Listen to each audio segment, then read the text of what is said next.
Okay, let's take a look at the information for homework problem 6.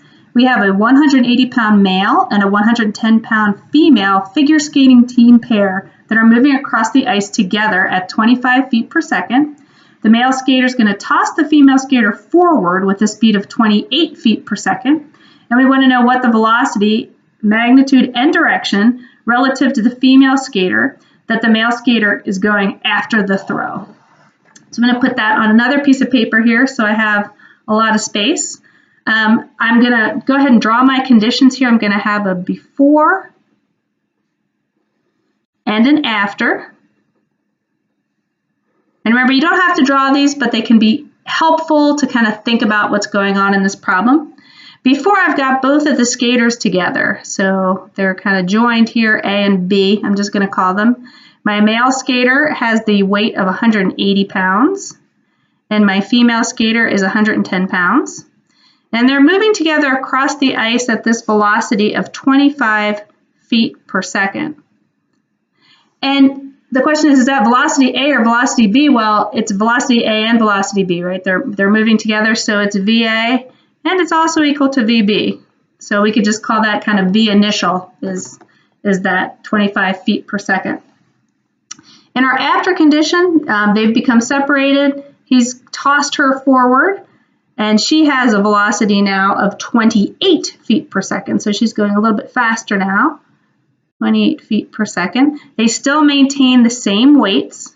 Okay, so he's still 110 pounds, and she's still he's still 180 pounds. She's still 110 pounds.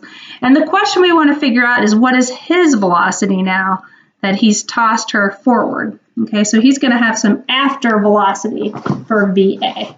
So we're going to go ahead and use our conservation of momentum equation here, and I'm going to go ahead and write that out because we've got our before and after conditions here. So let's spread it out in all its glory. MA VA1 plus MB VB1 is equal to MA VA2 plus MB VB2.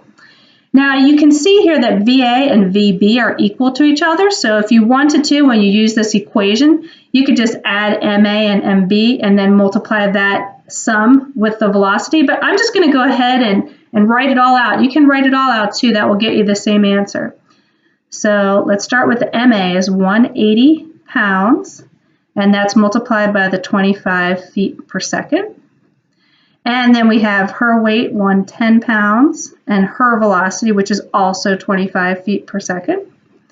And then that's going to equal his weight, 180 pounds.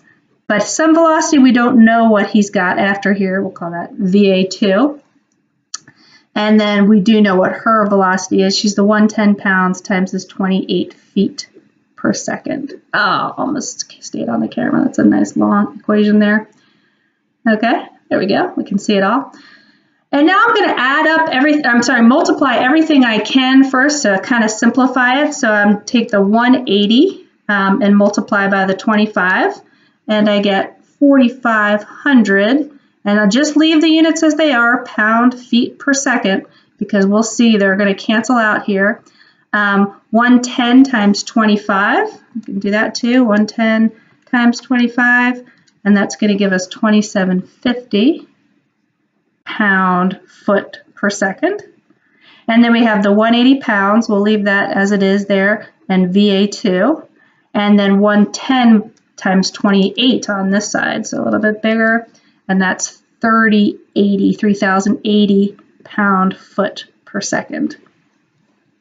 So first thing I want to do is put together any like terms on the same side of the equation. So I have these two things that have the same units, pound, foot, second, pound, foot, second. So I can add those two together, that 4,500 and the 2,750. And when I add them together, I get 7,250. Again, keep those units, pound, foot, seconds. And that's going to equal, I'm just rewriting here, 180 pounds times VA2 plus 3,080 pound-foot seconds. And now I can bring this from this side over here because I want to get that VA2 by itself. So I'm going to subtract this 3,080 pound-foot-second from both sides of the equation. Pound-foot-seconds. And so this will just cancel off, right? And then this becomes 7250 minus 3080, which gives me 4,170 pound-foot-seconds. But that's going to equal that 180 pounds times VA2. Now I need to divide both sides by this 180 pounds. Now I can get to the coefficient of the variable. I can't get there until I've got it, until there was only one term on each side of the equation. I couldn't start dividing by that 180 here unless I divided everything by it. So it's just easier to put everything together and then divide that as a last step. So that 4170 divided by 180 gives me 23 and change, but we're just doing a whole number answer here. So we get 23, and check out our units. Our pounds are going to cancel. Pounds cancel here, so we'll wind up with 23 feet per second, and that's VA2. And then we're also wanting to know, off this page there, we're also wanting to know what direction did he go. Well, I assumed he was going to go in this positive direction. Everybody's going to the right here, so I'm calling that positive. And since I got a positive answer here, he is moving in the same direction as the woman, as the female skater. So however you want to express that, or if you just show me what your reference frame is, and just, you've got the positive there or not a negative there, that lets me know that's the same direction as the female skater. All right, and that's it for homework problem 6.